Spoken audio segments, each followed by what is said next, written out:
Good afternoon, good afternoon. Not a whole lot to really cover here, but we'll start off with the markets. We ended up mixed.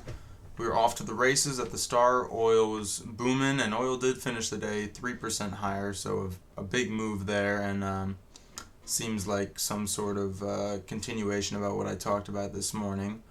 Um, Dollar was higher, although still below 90. 10-year fell slightly, right? So really kind of a nothing burger of a day. The Dow did outperform, it finished positive. NASDAQ underperformed, finishing down about 0.5%. Um, to me, I remain bullish. I do think that this market is going higher. And, it's not always a one for one thing. We talk about crude oil. I mean, crude oil was much higher. I mean, if crude oil wasn't higher today, um, if it say fell negative today, we would have seen 123 points for the Dow turn into down 300 points for the Dow, and other indexes would have followed suit. I mean, you can watch even though crude was higher today, you can watch the intraday movements and see when crude goes up, generally it's supporting, say, a day trading opportunity, something like that, where you can put these things together. However, there are a couple things that we need to look at to kind of put this into perspective. So we got strong and weak economic data at the start. We had the IHS market services and industrial PMIs coming out at 945, and those were stronger than expected. Now, how they come up with these expectations and whatever, don't even think about it, and all the data is fake anyways, it's manipulated, but we do need to look at it. That initially seemed to be helping the market a little bit. It did seem to push the dollar slightly higher. However, then we got, sorry, I should have gotten this up actually. But then we got the existing home sales, which came in considerably lower than expected. They expected 6 million, we got 5.8 million. And so it has fell for the third straight month. And that is something that, you can take it a lot of different ways, because in a normal market, positive economic news should be seen as a positive for the market. But we live in a backwards economy backwards market, where the worse the economic news gets, the higher the market goes, because they start to anticipate debt expansion by the Federal Reserve. However, we also did get to hear from a couple Fed people these days, that being Harker and Kaplan are the ones that I'm looking at. And the headline here from MarketWatch is, Harker joins Kaplan in saying the Fed should discuss tapering bond purchases sooner rather than later. This is how they always speak. It's not like, maybe in June or maybe in August. No, they say soon or long run or short run or whatever. They never put a date on any of this stuff. And it's all just part of the confusion mechanism, secrecy, stuff like that the Fed engages in constantly in order to maintain control. And so I think these three things coming together was really why we just had a mixed market. There wasn't really any clear direction for the market to go, given that the articles were conflicting. Oil was higher, but the dollar was also higher, so then that's kind of that, and then the 10 years like doing whatever. So really, not much of a day, and that's why I had something else that I want to talk about that I think is pretty eye-opening. Now, I posted something the other day on my private social medias about Albert Einstein, and what he said was basically that sometimes he knew something was true simply by the intuition of it. He didn't need any outside verification. He simply knew it was true, and I believe that. I believe truth has a frequency to it. I believe you can pick up on these frequencies if you tune into the right ones. How do you get more in tune with these frequencies? Well, raise your vibrational energy, raise your vibrational your energy field, which everybody has. And if you can't prove that to yourself, go look at experiments where they do something like two people back to back. One thinks negative thoughts, and then actually you can measure the lowering of vibrations. And then there's, of course, multitudes of research on what different things have vibrationally. Canned food, for example, has almost zero vibration. Meanwhile, a genius has about 80 hertz. Cancer patient around 20 something, and close to death. Okay, so these are all measurable, and I believe that truth has a frequency to it.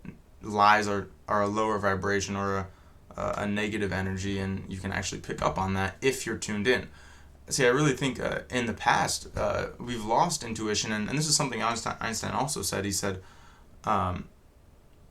we honor the servant, which is the rational mind, rather than the really divine gift of intuition in today's society. And I totally think that's true. And so really working with that, well, I just think people today have become arrogant, really. They look at something, say a news article put out by somebody that's supposed to be trusted by the mainstream, and then from that they think they know what the truth is, rather than really trying to go discover it themselves. I discover it all for myself. I'm not going to always be right, but at the very least, I'm my own person. I can guarantee you that, and you can trust me on that, and I will always tell you how I feel. It will never be from somebody else. Although I listen to a lot of people, and they do make me part of who I am. Okay, that being said, I saw an article today, and I'm going to read the headline. A true COVID-19 global death toll is likely 2 to 3 times higher than the official count of 3.4 million, warns the WHO. Now, I already know that any of you that are skeptical of me or the work I do are probably already saying in your head, oh, he's going to say how fake the COVID death toll is because, he's anti-COVID and he doesn't like it. No, that's actually the opposite of what I'm going to say. I believe that the world population has been manipulated higher, much higher than it actually is. And given that, I believe that a lot more people have actually died in 2020 and 2021 than have been revealed. Maybe from COVID, but probably very significantly from other sources. What those other sources are, I'm not really going to get into because I don't even know if YouTube will let me talk about that. So, I believe the death toll is much higher than the official count of 3.4 million, and I don't know what the total global death toll is from 2020. But I just want to mention that because why would they want the population to be inflated? Take a second to think about that. I believe it is because having a higher population allows them to sell the narrative that there are too many humans on Earth. And this narrative is a huge part of how they gain control over global economies, because the main mechanism that is cited for the negative effects of too many people is climate change. And what agenda does climate change serve? Well, I've already explained in other videos that the people benefiting from controlling climate change is the big banks, the people that get to control the carbon tax credits and trade that. The people who get shafted up the you-know-what are the people that have to pay energy prices that are multiples higher. Okay? And so this is why they manipulate the death or the population figures higher in almost every country. I don't know which country inflates them the most, but if I had to guess, it would be China. And just think about it for a second. Even if you don't believe what I just said, think about it. If you were in power, how hard would it be to manipulate population figures? I don't think it would be that hard at all. Actually, I think it would be pretty easy to do. you wouldn't need control of a lot of mechanisms to do that. And things are more controlled than ever. And I think the best way to really expose yourself to a lot of these things is to watch movies. They reveal a lot in movies. I watched the movie The Pelican Brief yesterday, and that movie was actually very amazing. I think it was very accurate in terms of how information is controlled and managed by people in government and people outside of government that are involved in this power structure.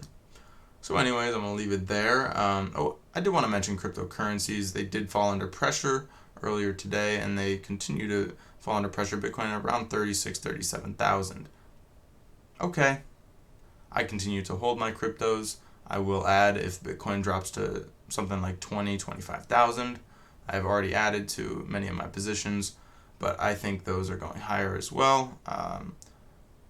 That's really that on cryptos. I think they're consolidating. I think they're getting ready for the next move higher. And honestly, I think this is very healthy for the crypto market because